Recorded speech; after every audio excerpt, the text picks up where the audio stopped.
नमस्कार दोस्तों। इस वीडियो में हम आपके लिए सामान्य विज्ञान के वैसे महत्वपूर्ण प्रश्नों को लेकर आए हैं जो रेलवे की सभी तरह की परीक्षाओं के लिए काफ़ी महत्वपूर्ण हैं। आप इस चैनल को ज़रूर से ज़रूर सब्सक्राइब कर लें। आज का पहला प्रश्न है, आधुनिक आवर्त सारणी में जिग जैग रेखाएं को अलग करती है, अर्थात जिग जैग रेखाएं किसको अलग करती है? इसका सही आंसर हो जाएगा अधातुओं को धातुओं से, अर्थात आवर्त सारणी में जिग जैग रेखाएं अधातुओं से धातुओं को अलग करती है। अगला प्रश्न है, निम्नलिखित में से सही कथन का चयन करें। हीलियम में आयनीकरण की क्षमता अधिकतम होती है। यही सही है दोस्तों। इसका सही आंसर हो जाएगा हीलियम में आयनीकरण की क्षमता अधिकतम होती है। अगला प्रश्न है, कार्बन का एक अपरूप नहीं है। 4 ऑप्शन है दोस्तों, चारों में कौन कार्बन का एक अपरूप नहीं है? 4 ऑप्शन है दोस्तों, हीरा, ग्रेफाइट, फुलेरेन और कोयला। तो सही आंसर हो जाएगा कोयला, अर्थात कोयला कार्बन का एक अपरूप नहीं है। अगला प्रश्न है, निम्नलिखित में से कौन सा मिलान सही है? 4 ऑप्शन दिए गए हैं दोस्तों, चारों में से कौन सही है? इसका सही आंसर हो जाएगा ए। इस 4 ऑप्शन में पूछे गए हैं दोस्तों कि एक ब्यूटीन है, प्रोपीन है, पेंटीन है और इथीन है। चारों के उसके संरचना सूत्र दिए गए हैं। किसका संरचना सूत्र सही सही दिया गया है, यही खोजना था। तो इसका सही है ए, ब्यूटीन।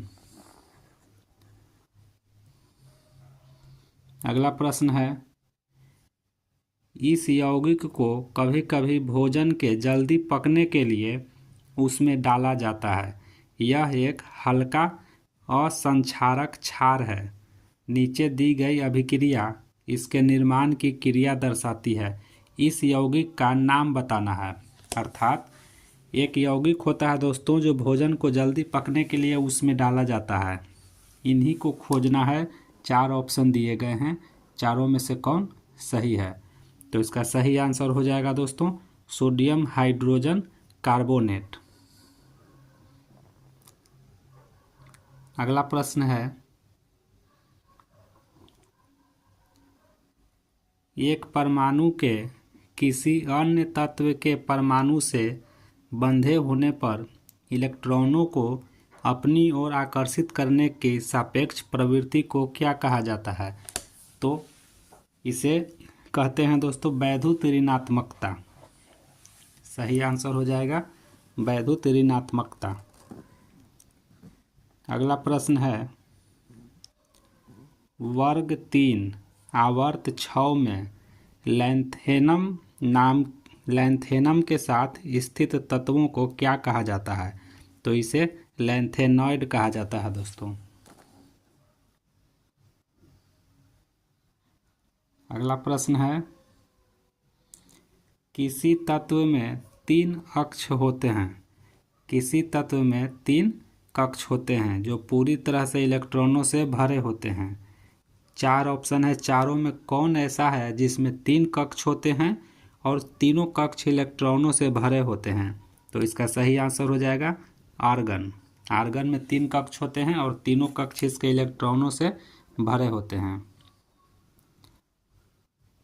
अगला प्रश्न है, निम्न में से कौन डोबेराइनर त्रिक का उदाहरण नहीं है? तो डोबेराइनर त्रिक का उदाहरण ऑप्शन नंबर पहला हाइड्रोजन, फ्लोरीन और क्लोरीन नहीं है।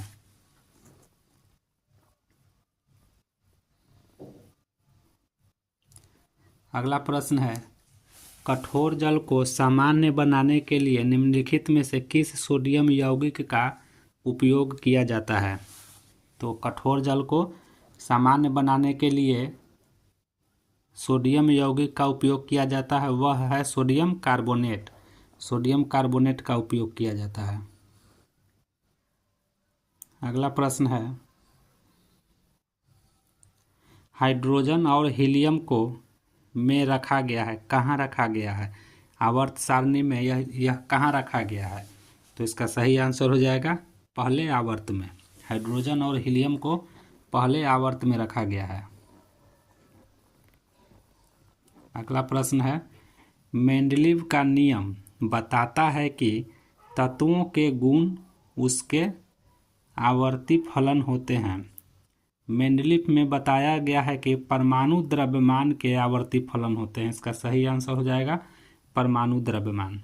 अर्थात मेंडलीव का नियम बताता है कि तत्वों के गुण उनके परमाणु द्रव्यमान के आवर्ती फलन होते हैं, यह बताया गया है। अगला प्रश्न है, प्रत्येक आवर्त के अंत में संयोजी सेल होते हैं। प्रत्येक आवर्त के अंत में पूर्ण रूप से भरा हुआ संयोजी सेल पूर्ण रूप से भरा हुआ होते हैं। प्रत्येक आवर्त के अंत में वैसे तत्व होते हैं दोस्तों जिसके संयोगी सेल पूर्ण रूप से भरा हुआ होता है।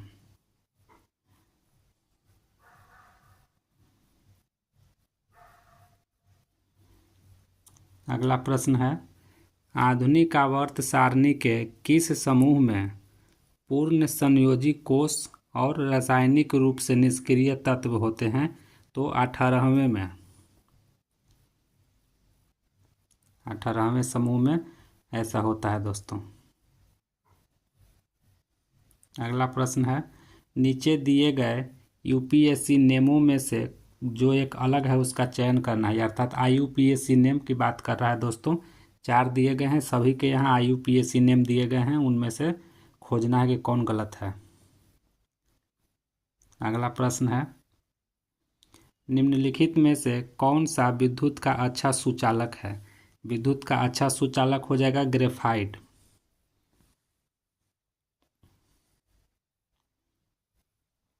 अगला प्रश्न है, ओजोन के अणु में ऑक्सीजन के परमाणु होते हैं, कितने परमाणु होते हैं? तो 3 परमाणु होते हैं। जैसा कि आप जानते हैं ओजोन का सूत्र होता है O3।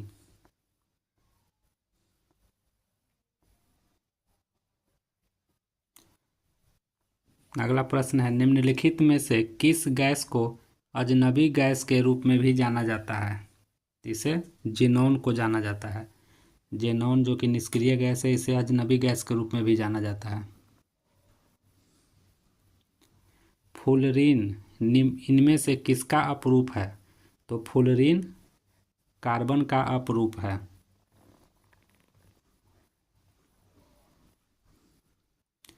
इनमें से किस तत्व का घनत्व अधिकतम होता है? सबसे अधिकतम घनत्व ऑस्मियम का होता है दोस्तों, और सबसे भारी तत्व भी यही होता है। अम्ल और उस पदार्थ जिसमें वह पाया जाता है का इनमें से कौन सा युग्म सुमेलित नहीं है? 4 ऑप्शन दिए गए हैं दोस्तों। अम्ल का नाम दिया गया है और वह वस्तु का नाम दिया गया जिसमें यह पाया जाता है। सुमेलित खोजना है।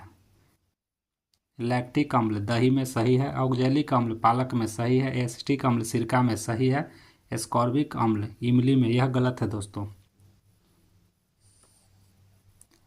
अगला प्रश्न है, निम्नलिखित में से कौन सा क्षारीय विलयन नहीं है? तो क्षारीय विलयन कौन नहीं है? तो एल्युमिनियम हाइड्रोक्साइड एक क्षारीय विलयन नहीं है। कैल्शियम हाइड्रोक्साइड क्षारीय विलयन है, मैग्नीशियम हाइड्रोक्साइड भी क्षारीय विलयन है, सोडियम हाइड्रोक्साइड भी क्षारीय विलयन है। तो ये था आज का महत्वपूर्ण प्रश्न जो रेलवे के विभिन्न परीक्षाओं में पूछे गए हैं, खास करके ग्रुप डी में पूछे गए हैं, ग्रुप डी के ऑनलाइन परीक्षा में पूछे गए हैं।